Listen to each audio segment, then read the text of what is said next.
Right, a quick update on the war in Ukraine. Russian President Vladimir Putin, he is so lashing out now. He's been humiliated. Russia got absolutely smashed in the first 7 weeks of its invasion.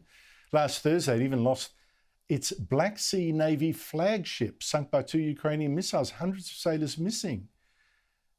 Now Putin is punishing people around him for this disaster. The admiral of his Black Sea fleet has reportedly been arrested. Russia's spy chiefs have also been arrested for supposedly misleading Putin. Another 150 agents are also reportedly arrested, along with a former close aide. There are even reports that Putin's defence minister, who's been missing for weeks, has suffered a heart attack that was actually not natural. Now, it's impossible to confirm all these rumours. But if that's what Putin is doing to his advisors, lashing out in his fury, have a think of how it's lashing out to Ukraine. The war crimes there so far are disgusting, and more are expected, many more, when Russia's army regroups after its losses and unleashes its expected massive second wave of attacks. Now, already around Kyiv, the Ukrainian capital, where the Russians have been pushed back, the bodies of 900 Ukrainians have been found, almost all civilians, almost all shot dead. They didn't die in bombing. So how to hold the guilty to account for these war crimes and the mass rapes and the torture?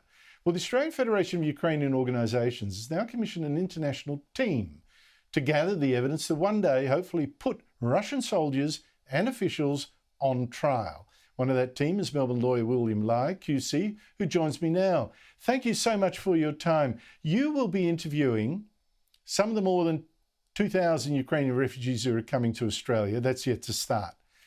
But already, from what you've heard and seen, is there any doubt in your mind that Russia has committed war crimes? Andrew, thanks for having me on your program. The evidence is overwhelming. And as you mentioned, following the withdrawal of Russian troops in areas near Kyiv, the photographs that we see in the media are just graphic. The videos that were obtained. So world leaders have condemned the violence there as war crimes. So to my mind, the evidence is compelling that war crimes have been committed by Russia.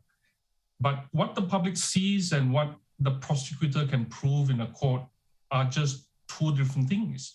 Of course, what I've alluded to are the consequences of war crimes, and they are willful killing and the torture, inhuman treatment, extensive destruction of property, and so on and so forth. We see that every day, and hopefully we're not immune by that because they are atrocious. And these appear to have been committed as part of a plan or policy of leadership.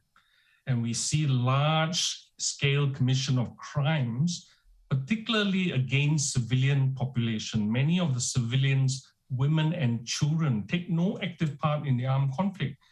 So we see the pictures of attacks against buildings, medical hospitals, transport systems, historic monuments, and really either they don't have a strategy or it is just total annihilation. And at the moment, it falls on the Ukrainian government and the ICC prosecutor's office to collect the relevant evidence that's admissible to support the charges which will ultimately be laid. There's no doubt in my mind that... Well, can I pick you up on something, though, that I heard you say?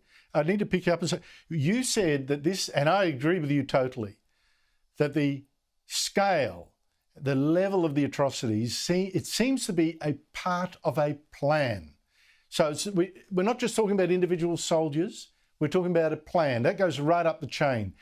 Do you think you will ever be able to go after the man then who is ultimately responsible for that plan, Russian President Vladimir Putin?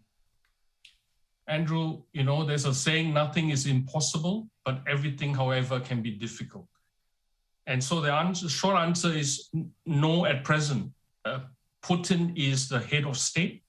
Under international law, he enjoys, as all heads of state would enjoy, absolute personal immunity during the time of his function as the head of state.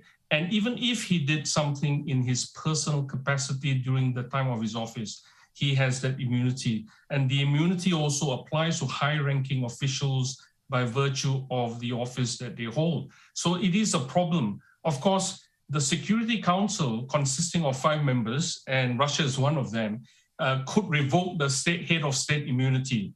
But will they do that? Unlikely. As if.